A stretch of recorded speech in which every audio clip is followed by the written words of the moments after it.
सुप्रभात। आप सभी का स्वागत है इस ऑनलाइन क्लासेस में।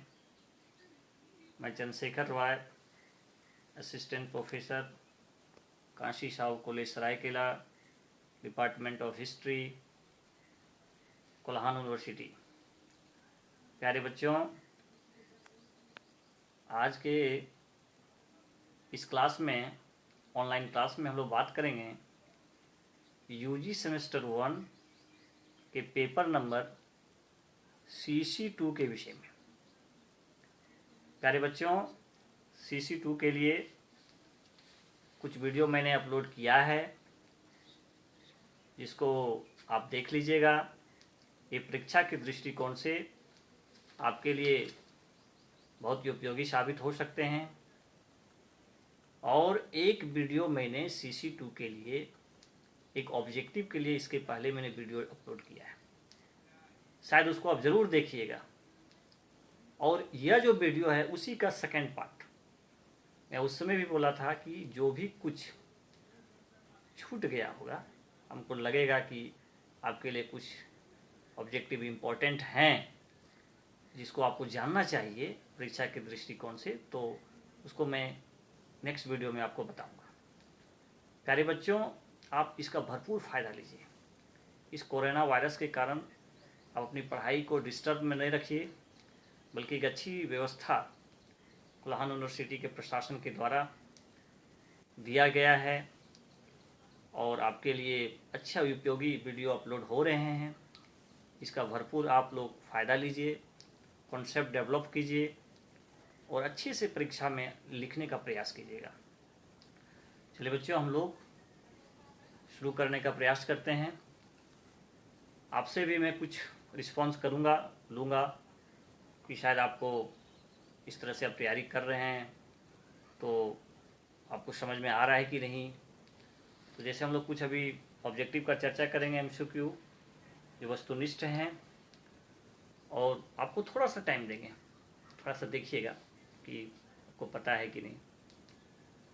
प्यारे बच्चों, पिछले वीडियो में बताया था कि जो वीना कांग्रेस हुआ था, तो वीना जो जगह है वो कहाँ, किसकी राजधानी है बताइए। ये ऑस्ट्रिया की राजधानी है और एक क्वेश्चन आपका एग्जामिनेशन में कभी पूछा गया है कोल्हान यूनिवर्सिटी के यूजी सेमेस्टर 1 में, तो इसको आप जान लीजिएगा। ऑस्ट्रिया की राजधानी थी। पता है ऑस्ट्रिया के चांसलर मेटरनिक, इसके भी नाम से आप परिचित रहिएगा। वो ऑस्ट्रिया कहते हैं, नॉट ऑस्ट्रेलिया, ऑस्ट्रिया। बहुत चर्चित नेम है। अब इटली के एकीकरण, जर्मनी के एकीकरण में ऑस्ट्रिया को खूब पढ़े हैं।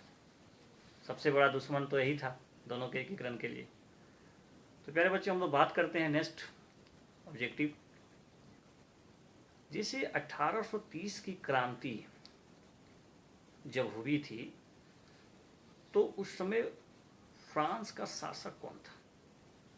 फ्रांस का शासक कौन था, उसमें रूलर कौन था? 1830 में जो क्रांति हुई थी, देखिए 1830 में क्रांति फ्रांस में हुई, 1848 में भी वहाँ क्रांति हुई। इसलिए आप नहीं समझ जाएगा कि 1789 में क्रांति हुई, बस क्रांति हुआ ही नहीं। 1789 में भी क्रांति हुई, 1830 में भी हुई और 1848 में भी हुई। इसलिए आप विषय वस्तु से परिचित रहिए, फैमिलियर रहिए। इन्हें लगे कि आप नहीं जान रहे हैं इस टॉपिक को। हम लोग बात करते हैं कि यंग इटली के संस्थापक कौन थे? Who was the founder of young Italy? Joseph Mazzini नाम का व्यक्ति में बताया था। यूनिफिकेशन ऑफ जो इटली था, उनमें मेजिनी का बहुत बड़ा योगदान था। आपको डेट के संबंध में पूछ दे कब हुआ, तो 1831 में। 1831 में यंग इटली की स्थापना जोसेफ मेजिनी के द्वारा हुआ। ठीक है। 1848 में जो क्रांति हुई फ्रांस में, उसमें वहाँ का शासक कौन थे, ये भी पूछ सकता है। देखिए, अपने से माइंड लगाइए, क्वेश्चन पूछने का तरीका यही होता है। तो लुई फिलिप वहाँ के शासक थे। लुई फिलिप 1848 ईस्वी में जब क्रांति हुई थी। नेक्स्ट हम लोग बात करते हैं कि ऑटोमन बिस्मार्क रशिया का प्रधानमंत्री कब बना, प्रधानमंत्री का पद कब उसको प्राप्त हुई, तो 1862 में। कब हुआ? 1862 में। ठीक है। कुछ युद्धों का चर्चा करते हैं जो काफ़ी इंपॉर्टेंट था। जर्मनी के एकीकरण में हम लोग पढ़े हैं, इटली के एकीकरण में भी। जैसे सेडेवा का युद्ध कब लड़ा गया था, किसके किसके बीच में लड़ा गया था? तो 1866 में, डेट क्लियर रहिएगा, 1866 में। और सेडेवा का जो युद्ध लड़ा गया था ऑस्ट्रिया और प्रसा के बीच में लड़ा गया था। किसके किसके बीच में लड़ा गया था? ऑस्ट्रिया और प्रसा के बीच में सेडेवा का युद्ध हुआ था। नेक्स्ट क्वेश्चन है, सेडान की लड़ाई कब लड़ा गया था? तो सेडान की लड़ाई जो लड़ा गया था वो 1870 में लड़ा गया था। कब लड़ा गया था? 1870 में। ये भी क्वेश्चन पूछ सकता है कि सेडान की लड़ाई किसके किसके बीच में लड़ा गया था। ठीक है, तो ये जो लड़ा गया था फ्रांस और प्रसा के बीच में। देखिए प्रसा दोनों जगह आ रहा है, इसलिए कंफ्यूज नहीं कीजिएगा। यहाँ लेकिन अलग देश चेंज हो गया। यहाँ पर ऑस्ट्रिया नहीं है सेडान में, वहाँ फ्रांस है। तो दोनों के बीच लड़ा गया था। हो सकता है आपको पूछ दे कि जिस समय जर्मनी का एकीकरण हुआ उसमें फ्रांस का शासक कौन था? एकदम सोचिए, माइंड लगाइए कि उसमें कौन शासक था। तो नेपोलियन तृतीय। कौन सा शासक था बच्चों? नेपोलियन तृतीय। उस समय जो वहाँ का शासक था वो आपका था नेपोलियन तृतीय। ठीक है, सप्तम युद्ध कब लड़ा गया था? 7 सप्ताह का जो युद्ध चला था वो कब लड़ा गया था? ठीक है, किसके किसके बीच लड़ा गया था? तो इस तरह की चीजें आपको पूछा जा सकता है। ये भी ऑस्ट्रिया और प्रसा के बीच में था, झगड़ा हुआ था, सप्तम युद्ध। तो इस तरह से बच्चों इस टाइप का प्रश्न पूछे जा सकते हैं, इसको आप देख लीजिएगा। जैसे रेड शर्ट, लाल कुर्ती नामक जो सैन्य संगठन बनाया था वो किससे संबंधित था? तो गैरिबाल्डी से संबंधित था, यानी उसने सेना संगठित किया था। उसको रेड शर्ट बोलते थे, लाल कुर्ती सेना। तो ये गैरिबाल्डी से आप फैमिलियर हैं। गैरिबाल्डी के विषय में हम जब इटली के एकीकरण बता रहे थे तो गैरिबाल्डी के बारे में बताए थे कि इटली के एकीकरण में उनका भी योगदान बहुत ज़्यादा रहा। इटली के एकीकरण जब पढ़ाए थे आपको बताए थे कि जोसेफे मेटनी, काउंट डे काउर और गैरिबाल्डी का बहुत बड़ा योगदान रहा यूनिफिकेशन ऑफ इटली में। तो इसीलिए लाल कुर्ती सेना का गठन कोई व्यक्ति किया था, उसका नाम था आपका गैरिबाल्डी। तो इस तरह से आप गैरिबाल्डी से संबंधित हैं, इस टाइप का प्रश्न पूछे जा सकते हैं बच्चे। और फ्रैंकफर्ट की संधि भी हुई थी 10 मई 1871 में। तो एक तरह से पूरी तरह से जो जर्मनी का एकीकरण हुआ वो फ्रैंकफर्ट की संधि के बाद ही हुआ। तो डेट भी याद रखिएगा, 10 मई 1871। बच्चों 1871 में ही इटली का एकीकरण हुआ, आपको पता है। लगभग जर्मनी का भी एकीकरण उसी पीरियड में हुआ। इसलिए हिस्ट्री को जब आप पढ़ें तो डेट को भी आप याद रखें। कोई बताता है बच्चा लोग कि नहीं डेट को कोई दिक्कत नहीं है, डेट नहीं भी चलेगा। देखिए डेट, प्लेस, ये सब चीज़ होना चाहिए। इससे आपका नॉलेज पता चलता है कि आप कितना अच्छा से इतिहास को पढ़ते हैं। केवल इतिहास कथा कहानी नहीं, एक ऐसा हुआ वैसा हुआ, ऐसा नहीं है।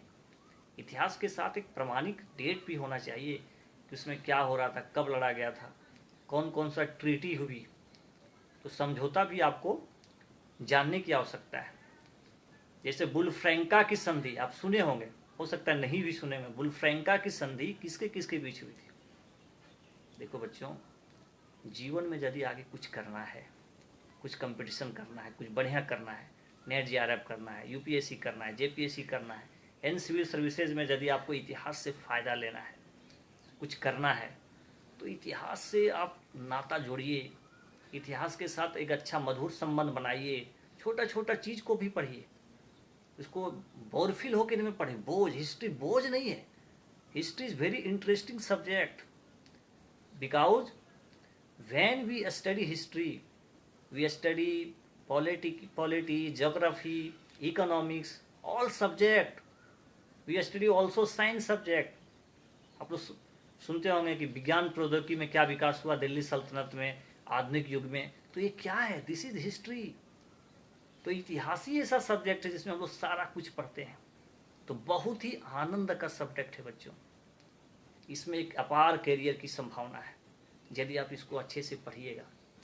इसीलिए वस्तुनिष्ठ को भी यदि आप लॉन्ग टाइप का प्रश्न पढ़ते हैं तो उसको थोड़ा केयर होके पढ़िए। इसमें क्या बन सकता है, किस तरह का प्रश्न आ सकता है, तो फिर आपको कभी दिक्कत नहीं होगा। तो मुझे लगा कि आपके लिए मैं एक वीडियो बनाऊं जिसमें कुछ प्रश्न जो छूट गए हैं, तो इसलिए मैंने आज इसको बनाने का प्रयास किया गया।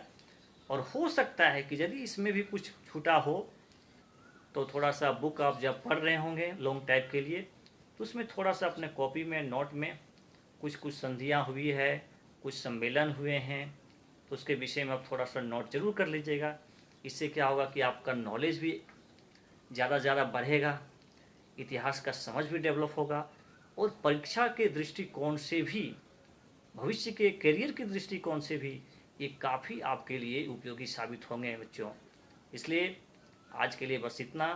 आप लोग खूब मन ला के पढ़िए, और भी हमको जो लगेगा आपके लिए उपयोगी है वीडियो, उसको मैं बनाने का प्रयास करूँगा।